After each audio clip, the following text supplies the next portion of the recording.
Hello and welcome. My name's Rupert and I'm a reviewer of literary fiction. This is my first voiceover for YouTube. Today I'm going to be reviewing Edward St Aubyn's book Double Blind. And what a beautiful looking book it is. Illustration by Rosanna Webster and design by Suzanne Dean. This is a publication with Harville Secker Books, which is an imprint of Vintage. Enjoy. So yeah, today I'm going to be talking about Edward St Aubyn's new book, Double Blind. It's a pretty slim novel. It's about 230 pages in length. It's got a very beautiful cover. It's a nicely made book, published by is it Penguin? I can't remember. And it's a very difficult book. It's definitely on the more literary end of literary fiction that I've read for quite a long time. The language is dense. It's very full of the similes, metaphors that run all the way throughout. The characters are extremely intelligent, so it focuses primarily on someone who's into epigenetics called Olivia. She basically starts to date a guy called Francis, who's basically a conservationist, but they're both highly kind of academic types.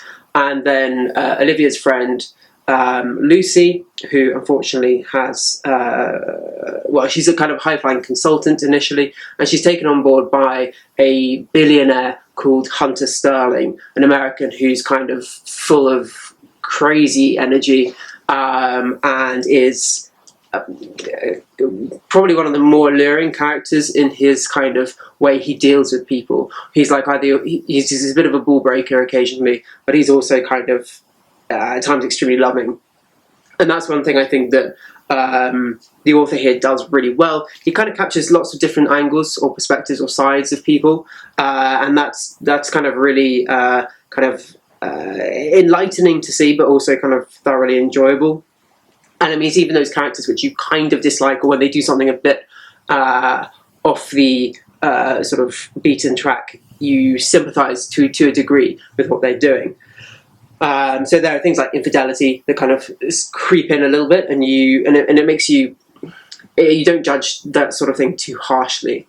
It is extremely beautifully written. As I mentioned, it's kind of full of metaphors which just kind of leap out of the page and make you really appreciate the sentence level detail that's there. I mean, one example that comes in sort of straight away. So you've got Francis, he's walking around Haworth, which is where he's been basically stationed to help rewild this kind of large estate. And he's walking around, he's talking about the mushrooms. So he begins here, he had grown to know the mushrooms scattered around the estate, identifying the woods where he might expect to forage for giant puffballs or porcini for lunch, as well as the meadows and pastures where the flimsy and modest-looking liberty caps hid their psilocybin charge, like jewels sewn into the lining of a refugee's tattered overcoat. Right now, he had almost stepped on a chanterelle. It was evidence of a vigorous mycorrhizal network, I think I pronounced that correctly, under his feet, the product of a symbiotic association between fungi foraging for nutrients in the soil and the roots of these young trees.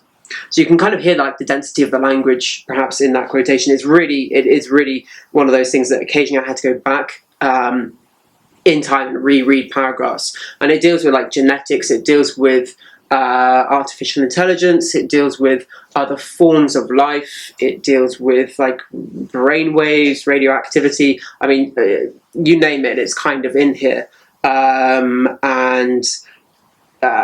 At times it kind of is a bit too much. I was a bit like, whoa, come on, like let's put this in plain English. But it does give you a flavour of the characters. They are all extremely intelligent, extremely academic, and sometimes a little bit overwhelming. You kind of feel like if you're friends with all these people, you'd probably need time out, just to have like a cup of tea and to go read a book. But that said, they're kind of alluring in their academic way, and certainly Hunter Sterling, who's this kind of billionaire, he kind of is like what I imagine to be the dude Grey in 50 Shades of Grey. I've not read the book, but like that, but perhaps much, much more intelligent. I don't know. And what else is there to say? It's also quite funny, although there's like some seriously sort of bits which are a little bit more disturbing.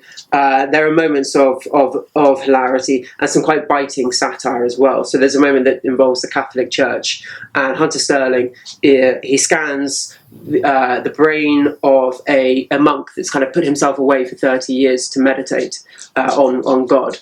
And it's really kind of funny because basically the Vatican is really angry about this, and they demand more of the profits, and that's the only way they'll help advertise this kind of this new technology for people to access this kind of way of sort of thinking and feeling, which you kind of have to read to get the full humour. But there's this really amusing bit with a Franciscan monk called Guido, who goes to one of these to the estate of Hunter Sterling in, I think it's France, and there's a lot of people taking drugs there, and he's given this pill by one of the characters, and he thinks it's aspirin. I think he says it's aspirin. He's like, "But I do not have a headache," said Father Guido, and just really amusing. And he kind of has this profound religious experience, and starts like toasting serpents and things, which is obviously, given the context of the Genesis story, quite amusing. What else beyond that? Structurally, it's quite weird. It does jump around. It's written in third person, so you kind of you skip between the four main characters, but also some of the other characters as well. So there's Sebastian, who's a schizophrenic. There's Olivia's parents, who are psychoanalysts, of course. And then there are a couple of the guys who are kind of working for the companies which Hunter Sterling, the multi-billionaire, has kind of invested in. So it does hop around quite a lot. It also jumps through time pretty quickly. I think we must go through a period of about a year, maybe a bit longer. And that is sort of set in 3 parts. And that is initially quite disconcerting because you kind of leap forward and you have to kind of, your brain has to work out what's going on, but it's quite an effective way of kind of pushing the plot forward and withholding certain information as well. I'm sorry I'm talking so long. I'm actually teaching in like 10 minutes, so I'm doing a super quick video. In addition to that, the ending is quite weird. It doesn't have this kind of classic narrative arc that you might expect from some stories, you know, the kind of neat ribbon at the end that ties everything up together. And that threw me off a little bit, perhaps because some of the stuff I've read more recently does kind of tie things up. I kind of liked it. Initially I didn't. I thought, oh, it just sort of stops. But then I think, because this is supposed to be quite, I wouldn't quite say hyper-realism, but that it's a strong dose of kind of realism thrown in there. It did work, actually. When I went back and kind of pondered that way of doing things, I kind of liked it. It does fit the novel. So yeah, I'm going to wrap up now myself. In terms of style reviewing, what would I give it? I would give it not quite 5. There are definitely things which I thought I wasn't quite sure why the writer had done that. And when I think about the book as a whole, there's a lot going there. It feels a bit like the author's just trying to throw in all the stuff he finds interesting, and occasionally the kind of academic writing gets in the way, perhaps, of the plot. It feels, you know, you've got characters that kind of constantly quoting kind of classic literary works, and at times I was like, do people really do this? Maybe some people do, but I felt every single character kind of does.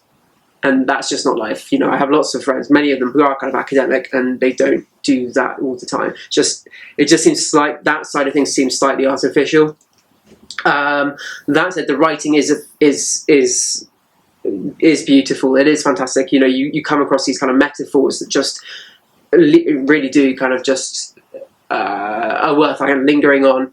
It is dealing with some really, really fascinating topics. So if you're into your epigenetics, if you're into your, I don't know, your future of tech and AI and that kind of thing, you might well enjoy this. If you like reading about highly intelligent characters, you will enjoy this. If you like poetry in the prose, you'll enjoy this. If you like psychological or extremely character-driven, psychologically dense books, you'll enjoy this. That's about it. Yeah, as I said, I would get 4.5, just under 4.5 stars. So, would recommend. Thoroughly enjoyable, nice and short as well, which sometimes is a bit of a blessing if you're busy. Kind of really beautiful cover. Who was the cover lady? Don't know. Anyway, yeah, recommend that. Well done, Edward St Aubyn. He also wrote the Patrick Melrose novels, if you've heard of those, which have just been released on Sky Atlantic, I think, with Benedict Cumberbatch as the lead role. Anyway, that's it from me. I'm going to be finishing another book for next week and hope to see you guys soon. Thank you very much for watching. Enjoy your afternoon and